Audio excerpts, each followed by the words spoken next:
लहद में इसके रुखे से का दाग लेके चले, अधेरी रात सुनी थी चिराग लेके चले।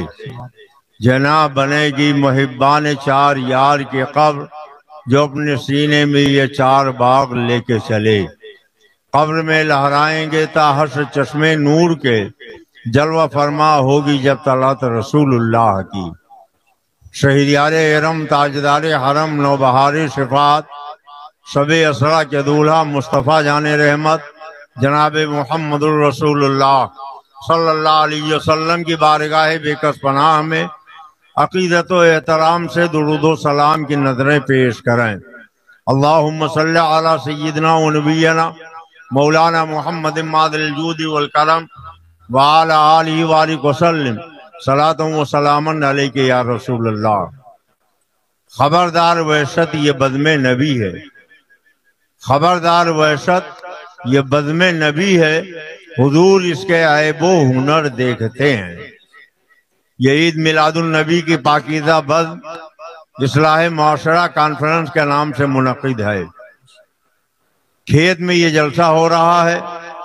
कभी कभी खेत में जानवर आके चर जाते हैं, कहीं गाय चर जाती है, कहीं बैल चर जाता है, कहीं भैंस चर जाती है, कहीं बकरी चर जाती है। तो जिस खेत में जानवर चर जाए, बोलो वो अच्छा लगता है कि खराब? कुछ बोलिए आप, अच्छा लगता है कि खराब? तो वही हाल आपने महफिल का बना रखा है। पहले ये उतार दीजिए, ये अभी नहीं उतारा इन्होंने, इसको उतारो भैया, बिल्कुल नहीं, नीचे कर दो, ये हम बहुत जानते हैं, इसको नीचे करो। जो लोग तस्वीर बनाते हैं सुन ले, अल्लाह के प्यारे रसूल ने फरमाया कि ये तस्वीर बनाने वाले कल मैदान महशर में खुदा की बारगाह में जब पहुंचेंगे तो इनसे कहा जाएगा कि जो तस्वीरें तुमने बनाई थी उनमें रूह डालो, और जब नहीं डाल पाएंगे, बिल्कुल नहीं डाल पाएंगे, तो उन्हें घसीट कर जहन्नम में डाल दिया जाएगा। इसलिए तस्वीर खींचना और खिंचाना सब नाजायज़ व हराम है। ये जलसा सवाब के लिए किया गया है, हराम के लिए नहीं किया गया है। तो मैं अर्ज ये कर रहा था कि खेत में जानवर चर जाते हैं, वो खेत अच्छा नहीं लगता। ये महफिल बड़ी मेहनत के साथ आपने मुनक़िद की है, आपने इसको सजाया है, माशाअल्लाह तबीयत बाग बाग हो गई कि हर साल से ज्यादा एहतमाम व इंतजाम इस साल आपने जलसे का किया। और जब से मैं आया हूँ मुसलसल चलत फिरत हो रही है, मर्द भी जा रहे हैं, औरतें भी जा रही हैं। हालांकि मर्दों के बैठने का भी माकूल इंतजाम, औरतों के लिए भी पर्दे का इंतजाम, मगर आए और थोड़ी देर घूमे, इधर उधर चक्कर लगाया और चले गए। ये जिनकी महफिल है, आप उन्हें देखें न देखें, मगर मदीने वाले आका आपको देख रहे हैं। खबरदार वहशत ये बदमे नबी है, हुजूर इसका ऐबो हुनर देखते हैं। बार बार नकीबे इजलास आपसे कह रहे हैं कि आगे आके बैठ जाइए, ये कुर्सियां खाली हैं, अच्छी नहीं लग रही हैं, मगर आप हैं कि जहां बैठ गए वहीं बैठ गए।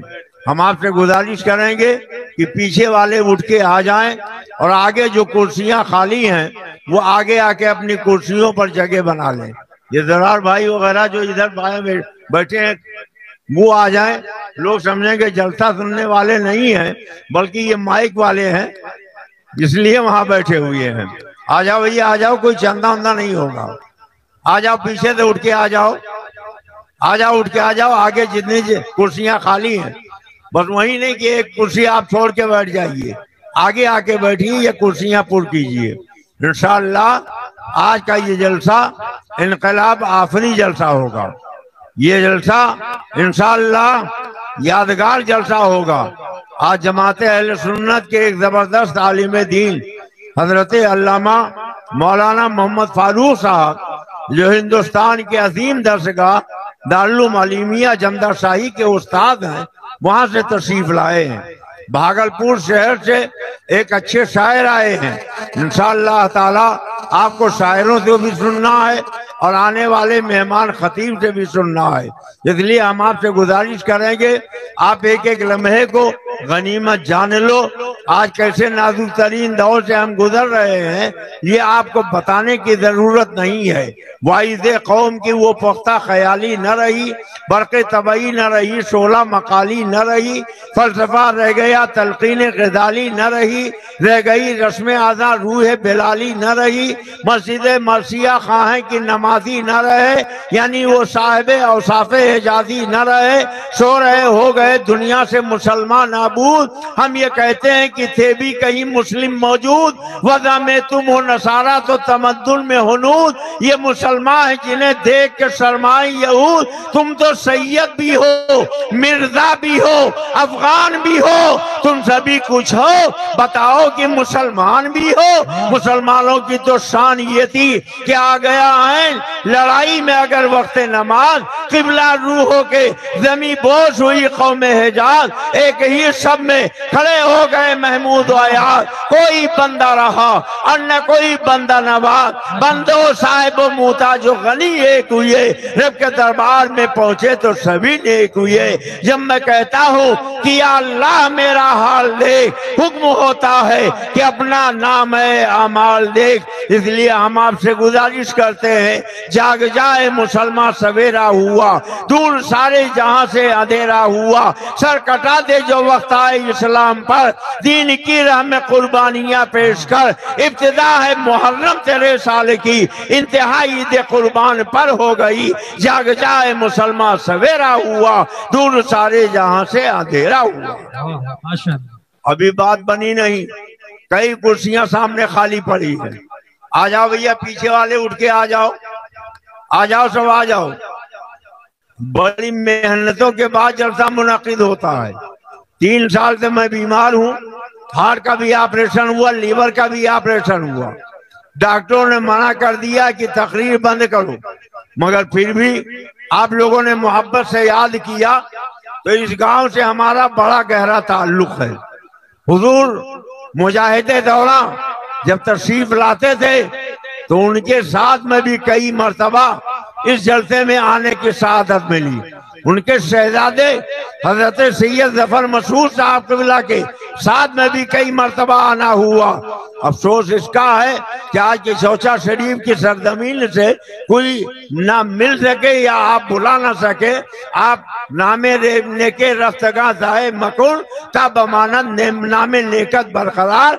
आप अपने बुजुर्गों को याद रखें। हजरत मुजाहिदे दौरा ने आपके इस गांव में कितनी शफकत की नजर डाली है, उनके शहजादे गिरामी ने कितनी मोहब्बत से आपको याद किया है। इसलिए इतना जल्दी आप मोहब्बत फरामोश न करें। जब जलसा करें तो हजरत के खानवादे के किसी न किसी शहजादे को आप यादगार के तौर पर अपने यहाँ जरूर बुलाया करें। बहरहाल किसी वजह से वो ना आ सके या ना बुलाया जा सका, मगर जितने लोग आए हैं उनकी कद्र कीजिए, उनकी इज्जत कीजिए और बहुत मोहब्बत के साथ आप एक एक लम्हे को कीमती समझ के बैठे। कितना नाजुक दौर है। आज हमारे मस्जिदों में ताले लगाए जा रहे हैं, मदरसों में ताला लटकाया जा रहा है, बुलडोजर के जरिए हमारी दरगाहें गिराई जा रही है, मस्जिद और मदरसे गिराए जा रहे हैं, मगर हमारा हाल क्या है?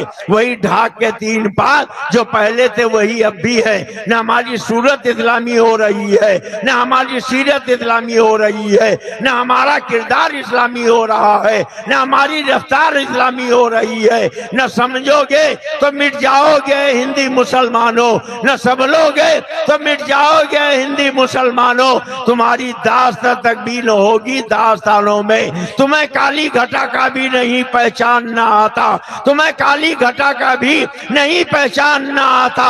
नशेमन से धुआं उठता है, तुम कहते हो सावन है, नशेमन से धुआं उठता है, तुम कहते हो सावन है। अब वो वक्त कब आएगा जब आप अपने अंदर दीन की तड़प पैदा करोगे? अल्लाह कुरान में फरमाता है, फफिर्रू इला इलल्लाह, दौड़ो अल्लाह की तरफ। मगर आप हो आए, थोड़ी देर मेला घूमा, इधर उधर आपने थोड़ी देर तक मटर गश्ती की और उसके बाद वापस चले गए। और जो लोग आके यहाँ बैठ गए हैं उनके अंदर भी कोई जोश नहीं है, कोई वलवला नहीं है। आप अपने नबी से सच्ची मोहब्बत रखते हो तो महफिल में अपनी मोहब्बत का सबूत पेश करो, ताकि दुनिया जान ले ये नबी के वो दीवाने हैं जो अपने नबी के लिए अपने लहू कह के खतरा बहा देंगे। क्या भूल गए मुजाहिद दौरा ने आपको ये सबक पढ़ाया था, ऐ मौसूली वालों, खूमे नहाओ, जख्म सहो, सर पैदा करो, जब वक्त आए दी पे तो यूं हक अदा करो। इसलिए नबी के दुश्मनों से कह दो, जो जान मांगो तो जान देंगे, जो माल मांगो तो माल देंगे, कभी ना होगा ये हमसे हरगिज, नबी का जाहो जलाल देंगे। जमाना कुछ कहे, दीवाने अपनी जान दे देंगे, मगर दामन न छोड़ेंगे तुम्हारा या रसूल अल्लाह। और तुम्हारे दुश्मनों के सर कुचलने को रहे कायम गुलामाने शहे अहमद रजा खां या रसूल अल्लाह। नारे तकबीर, नारे रिसालत, फस्ल के आला हजरत हुजूर सैफे रजा, नारे तकबीर। माशाअल्लाह। हजरात बैठेंगे, कुछ सुनेंगे। अगर आपको बहुत सहमत हो रही हो तो अपने खुसूसी खतीब को बुला लिया जाए, उन्हीं की तकरीर हो जाए, आपको फुर्सत मिल जाए, आप जाके घर में आराम करें। और अगर सुनने का इरादा है तो थोड़ी देर तक कुछ गुफ्तगू मैं भी आपके सामने रख दूं। और मुझे तो वैसे भी बड़ी मसरूफियत है, आज आपके यहाँ हूँ, कल हजारों किलोमीटर दूर उड़ीसा पहुंचकर हुजूर मुजाहिद मिल्लत के दयार में उड़ीसा में मुझे तकरीर करनी है। मगर ये मोहब्बत थी, हमारे भाइयों ने कहा नहीं आपको आना है, शिब्बू भाई ने फोन किया कि आपको आना है, इसलिए मैं आ गया हूँ। अब आप ये न समझे कि मान न मान मैं तेरा मेहमान, आ गया हूँ तो जबरदस्ती मैं आपको सुनाऊंगा। अगर आप कुछ सुनना चाहें तो चंद बातें अर्ज कर दूं, हो सकता है आपके अंदर कुछ इनकलाब पैदा हो जाए, कुछ तब्दीली पैदा हो जाए। कितने लोग सुनना चाहते हैं, जरा हाथ उठाइए। अच्छा माशाअल्लाह। ए बेटा, हाँ काली शर्ट वाले कहाँ भाग रहे हो, बैठो, कुछ बोला जाए। मैंने जो आयते करीमा पढ़ी है, इस आयत को आयते मोहब्बत कहा जाता है। क्या कहा जाता है, जोर से बोलो। आयते मोहब्बत, इसमें मोहब्बत की बात की गई। लैला मजनू की मोहब्बत नहीं, हीर राजा की मोहब्बत नहीं, कैसो फरहाद की मोहब्बत नहीं, एक उम्मती और नबी की मोहब्बत, एक उम्मती और नबी की मोहब्बत, एक गुलाम और आका की मोहब्बत। अल्लाह रब्बुल इज्जत फरमाता है, कुल ऐ मेरे मुस्तफा आप कह दीजिए, इन कुंतुम तुहिब्बून अल्लाह, अगर तुम अल्लाह की मोहब्बत का दावा करते हो, फत्तबिऊनी, मेरी इत्तिबा करो, युहिब्बुकुमुल्लाह, अल्लाह तुम्हें अपना महबूब बना लेगा। कुव्वत इश्क से हर पस्त को बाला कर दे, देर में इसमें मोहम्मद से उजाला कर दे, और कि मोहम्मद से वफा तूने तो हम तेरे हैं, ये जहां चीज है क्या, लौहो कलम तेरे हैं। आप अपने आका मौला सैयद आलम से सच्ची मोहब्बत कीजिए, इंशाअल्लाह मदीने वाले आका की मोहब्बत दुनिया में भी आपके काम आएगी, आखिरत में भी आपके काम आएगी। आज दुनिया में किसी लीडर से, किसी नेता से, किसी आप जिम्मेदार से मोहब्बत करोगे तो वो दुनिया ही में आपको भुला देगा, मगर मदीने वाले आका से मोहब्बत करोगे तो आला हज़रत फरमाते हैं, है ये बाकी जिसकी करता है सना, मरते दम तक उसकी मिदहत कीजिए। और जो न भूला हम गरीबों को रजा, जो न भूला हम गरीबों को रजा, याद उसकी अपनी आदत कीजिए। माशाअल्लाह। अल्लाह फरमाता, अगर तुम अल्लाह की मोहब्बत का दावा करते हो, फत्तबिऊनी, मेरी इत्तिबा करो, मेरी पैरवी करो, युहिब्बुकुमुल्लाह, अल्लाह तुम्हें अपना महबूब बना लेगा। आप सहाबे कराम की जिंदगियों का मुताला करें, सैयदना सिद्दीक अकबर हुँ या फारूक आजम, हजरत उस्मान दिन नूरैन हूँ या मौलाए कायनात, असर मुबशरा हूँ या दीगर सहाबा, आप किसी भी सहाबी के जिंदगी का मताला करें, हर सहाबी का सीना इसके रसूल का मदीना नजर आएगा। हर सहाबी के दिल से मोहब्बत रसूल के सोते फूटते हुए नजर आएंगे। कैसे मोहब्बत की है सहाबा ने, कितनी मोहब्बत की है सहाबा ने। दो चार मोहब्बत की बातें मैं आपके सामने रखना चाहता हूँ। जहाँ से भी कहो छेड़े हम अपनी दास्ताना से, जहाँ से भी कहो छेड़े हम अपनी दास्ताना से, मोहब्बत ही के उन्हुआ पर हमारी गुफ्तगू होगी। और कोई समझे तो एक बात कहूँ, इश्क तौफीक है गुनाह नहीं। ये मोहब्बत मदीने वाले आका की मोहब्बत अगर आपके दिल में मौजूद है तो दुनिया की सारी दौलत आपके पास मौजूद है। डॉक्टर इकबाल ने कहा था, ब मुस्तफा बरसा खैसरा के दी हमाओ, ब मुस्तफा बरसा खैसरा के दी हमाओ, अगर बहू न रसीदी तमाम भूले भी। डॉक्टर इकबाल ने कहा, अगर मदीने वाले से सच्ची मोहब्बत रही है तो ये नमाज भी भूले भी है, ये रोजा भी भूले भी है, ये हज भी भूले भी है, ये ज़कात भी भूले भी है। अगर तुम चाहते हो कि तुम्हारी नमाजें कबूल हो, रोजे कबूल हो, हज और ज़कात कबूल हो, तो अपने दिल को इसके मुस्तफा का मदीना बना लो, अपने सीने को मोहब्बत रसूल का गंजीना कर लो। और अगर अल्लाह के नबी की मोहब्बत दिल में बसा के इबादत करोगे तो अल्लाह ताला उसे कबूल फरमाएगा, वो अल्लाह की बारगाह में मकबूल होगी। नबी से मोहब्बत करने वाले किस शान से मोहब्बत करते हैं। आइए हम आपको अफजलुल खल्क़ बादल अंबिया यारे गारे नबी हजरत सैयदना सिद्दीक़ अकबर की बारगाह में ले चले। आइए देखिए हजरत सिद्दीक़ अकबर को आक़ाए करीम से कितनी मोहब्बत है।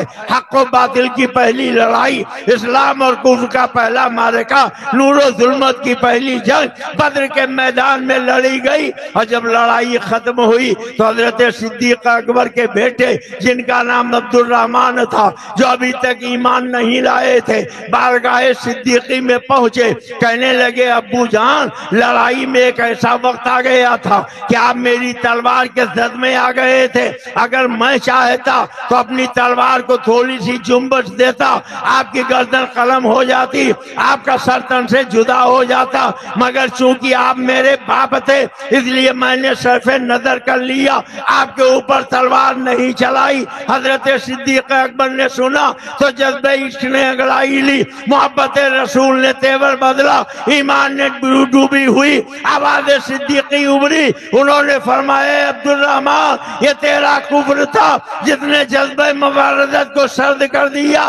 वल्लाही लज़ीम अगर यही मामला अबू बकर के साथ पेश आता तो ये तलवार अपना काम कर जाती, ये चश्मे फलक भी देख लेती कि एक शफीक बाप ने अपने नबी की मोहब्बत में अपने बेटे की गर्दन को कलम कर दिया है। गोया सिद्दीक़ अकबर ने बता दिया, मोहम्मद है मताए आलम ईजाद से प्यारा, पितर मादर बिरादर जानो माल औलाद से प्यारा। और मोहम्मद की मोहब्बत दीन हक की शर्त अव्वल है, इसी में है अगर खामी तो सब कुछ नामुकम्मल है। नारे तकबीर, नारे रिसालत, मसलके आला हजरत, इश्के मुस्तफा, नारे तकबीर। हजरत कैसी मोहब्बत से आबा ने की है, आप जरा गौर फरमाएं और सोचें। इस्लाम के दूसरे खलीफा हजरत उमर फारूक आजम अमीरुल मोमिनीन है, खलीफतुल मुस्लिमीन है, नबी से कितनी मोहब्बत है। हजरत अमीरुल मोमिनीन की बारगाह में मदीना तैयबा के लोग गए और उन्होंने कहा कि हुजूर मस्जिद नबवी के बिल्कुल बगल में हजरत अब्बास का घर है।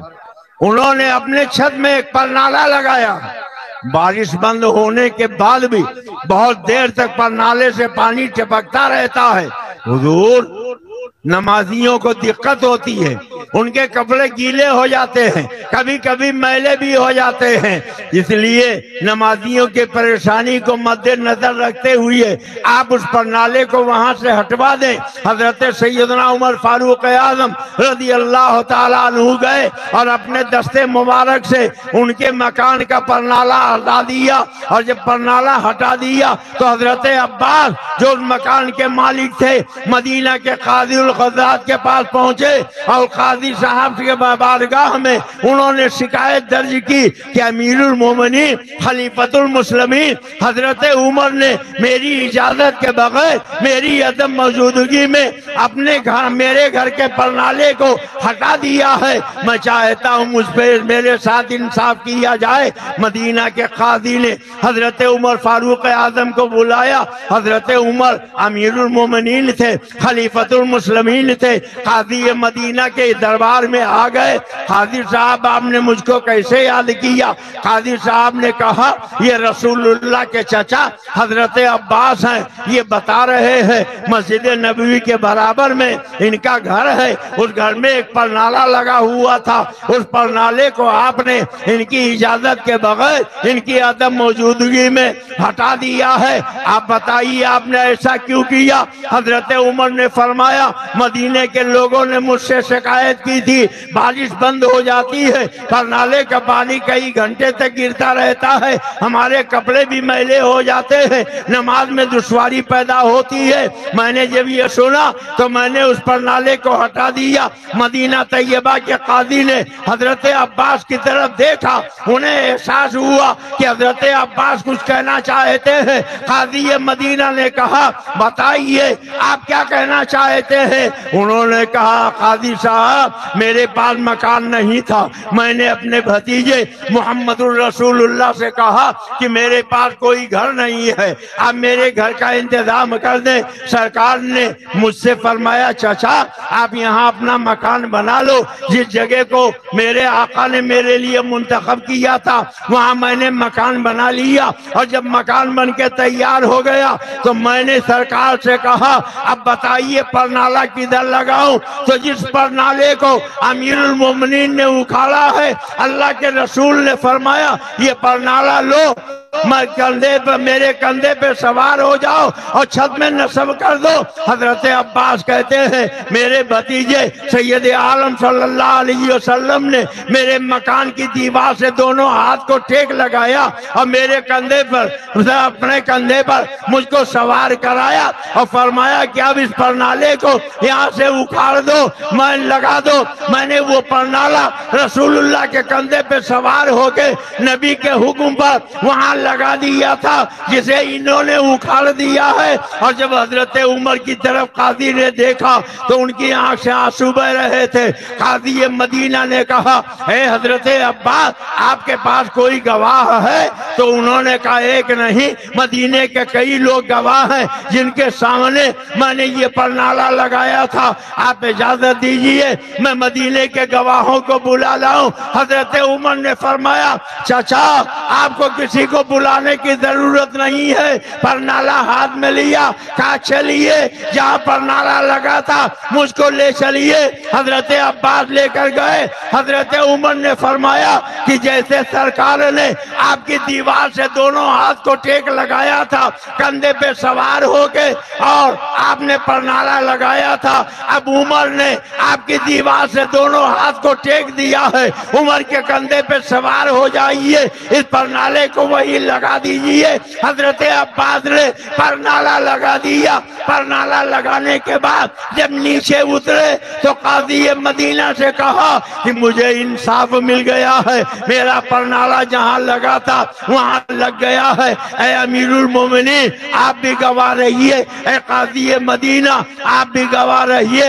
अब खाली परनाला नहीं, मैं अपना पूरा मकान मस्जिद नबवी में वक्फ कर रहा हूँ, मस्जिद नबवी में मैं दे रहा हूँ। हजरत सैयदना उमर फारूक आजम ने कबूल फरमाया और काजी मदीना के सामने हजरत अब्बास ने पूरा मकान मस्जिद नबवी के लिए वक्फ कर दिया। ये वक्फ का सिलसिला कोई नया नहीं है, बहुत पुराना है। आपको याद कीजिए वो वाकया कि हजरत सैयदना उस्मान गनी रज़ी अल्लाह ताला अन्हु का जमाना है। हजरत उस्मान गनी जब मदीना तैयबा पहुंचे तो मदीने के लोगों ने अल्लाह के नबी से आके शिकायत की, या रसूल अल्लाह, पूरे मदीने में मीठे पानी का कोई चश्मा नहीं है।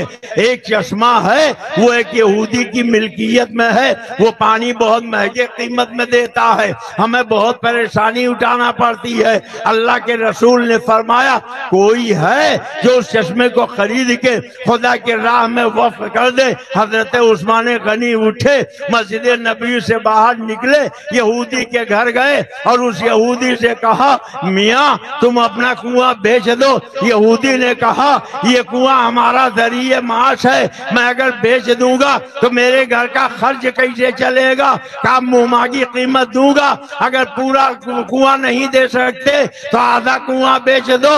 उसने कहा, ये ठीक है, आप इतनी रकम दीजिए, मैं आधा कुआं बेच देता हूँ। एक दिन आप और आपके साथी पानी निकालेंगे, दूसरे दिन मैं निकालूंगा। हजरत उस्मान गनी ने मुंह मांगी दौलत देकर आधा कुआं खरीद लिया। मस्जिद नबी में आए, सरकार से कहा, या रसूल अल्लाह, अब वो कुआं मैंने एक दिन के लिए खरीद लिया है, एक दिन आपके गुलाम पानी निकालेंगे, दूसरे दिन यहूदी निकालेगा। सरकार ने फरमाया कि उसको खुदा के लिए वक्फ कर दो। उन्होंने वक्फ कर दिया। अब अल्लाह के नबी ने, सैयद आलम ने इरशाद फरमाया कि कुआं वक्फ हो गया है, जाओ तुम लोग फ्री में पानी भरो। सहाबा दिन भर मेहनत करते थे, खूब पानी निकालते थे और कुएं का पानी इतना निकाल लेते कि दूसरे दिन उनको पानी की जरूरत ही नहीं पड़ती। यहूदी ने जब ये देखा तो वापस आया और उसने कहा, ऐसा है कि अब तो हमारे लिए कोई फायदा नहीं, बकिया जो आधी कुआं है वो भी आप जो कीमत देना चाहो दे दो, मैं आपके हवाले करता हूँ, खुदा की राह में वक्फ करता हूँ। हजरत सैयदना उस्मान गनी ने वो आधा कुआं भी उससे खरीद लिया और खुदा की राह में उसे वक्फ कर दिया। आज कुछ लोग कहते हैं वक्फ का ये सिलसिला न कुरान में न हदीस में है, मगर आज भी मदीना तैयबा में बड़ी बड़ी बिल्डिंगें बनी हुई है, उस पर लिखा हुआ है वक्फ हजरत उस्मान इब्ने अफ़्फ़ान, यानी हजरत उस्मान इब्ने अफ़्फ़ान ने 1400 साल पहले जिन जगहों को, जिन इमारतों को गरीबों के लिए खुदा की राह में वक्फ किया था, आज भी वो वहाँ मौजूद है और उसकी आमदनी से गरीबों को फायदा पहुँचता है, गरीबों की हाजत रवाई होती है। कैसे कैसे लोगों ने वक्फ किया है। अगर वक्त होता तो मैं आपके सामने तफसील से बताता, मुख्तसर लफ्जों में सुन लो। जब अल्लाह के नबी ने फरमाया, लन तनालुल बिर्रा हत्ता तुनफिकू, ये खुदा की आयत सरकार ने सुनाई तो हजरत अबू दहदा, एक सहाबी रसूल है, उठ के खड़े हो गए, कहने लगे, या रसूल अल्लाह, मेरे पास 2 बाग हैं, एक बहुत अच्छा बड़ा कुशादा बाग है, एक छोटा बाग है। बड़े बाग में मीठे पानी का कुआं भी है, उसी में मेरा घर भी है। आप कहते हो कि जो खुदा की राह में वक्फ कर दे अल्लाह उस पर रहमो करम फरमाएगा, तो मैं अपने बाग को खुदा की राह में वक्फ करता हूँ। हज़रत अल्लाह के नबी ने उनके वक्फ को कबूल फरमाया और हदीस पाक में है वो वहां से उठे, बाग के करीब पहुंचे, अंदर दाखिल नहीं हुए, दरवाजे ही से उन्होंने पुकारा, फरमाया, मेरी बीवी, ऐ मेरे बच्चों, अब बाग से निकलो, ये बाग मैंने खुदा की राह में वक्फ कर दिया है, अब इस बाग का मालिक अल्लाह हो गया है, गरीबों का ये हक है, इसलिए आप लोग इस बाग को खाली कर दो। चुनांचे अल्लाह के नबी के सहाबी ने जब ये ऐलान किया तो नेकबख्त खातून वहां से उठी, अपने बच्चों को साथ में लिया। रवायतों में है कि झोलों में कुछ खजूर थे, फरमाया अब ये खजूर भी इसी बाग के है, इसलिए इसको यहीं रख दिया जाए। कुछ बच्चों ने मुंह में खजूर डाल रखी थी, फरमाया ये भी तुम उगल दो, अब तुम्हें इस बाग का कोई खजूर खाने का हक नहीं है। और इस तरीके से खुदा की राह में वो बाग वक्फ कर दिया। हजरत अबू तलहा के पास एक बहुत अच्छा बाग था, मदीने का सबसे बड़ा बाग था, 600 खजूरों के दरख्त उस बाग में लगे हुए थे। जब उन्होंने सुना तो कहने लगे या रसूल अल्लाह, मदीने में सबसे अच्छा बाग अच्छी खजूरों का मेरे पास मौजूद है, से 600 खजूरों के पेड़ उसमें मौजूद है, मीठे पानी का चश्मा भी उसमें मौजूद है, और या रसूल अल्लाह आप वहां जा चुके हैं, मेरा घर भी उसी में मौजूद है। अल्लाह ने फरमाया है तुम हरगिज़ कामयाबी को नहीं पहुंच सकते जब तक अपनी महबूब चीज को खुदा की राह में खर्च ना कर दो। इसलिए या रसूल अल्लाह मैं चाहता हूँ अपने उस बाग को खुदा की राह में वक्फ कर दूं। अल्लाह के रसूल ने कबूल फरमा लिया, और जब सरकार ने कबूल फरमाया तो ऐलान कर दिया ये बाग खुदा की राह में अबू तलहा ने वक्फ कर दिया है। अब इसका आप सबको अख्तियार है कि जरूरत के मुताबिक इसका फल खाएं, इससे आप अपना फायदा उठाएं। मालूम हुआ ये नबी के सहाबा हैं जो दीन के लिए सब कुछ कर गुजरने को तैयार रहते हैं। आपके गांव में भी मदरसा चल रहा है, आज उस मदरसे से जो बच्चे फारिग हो रहे हैं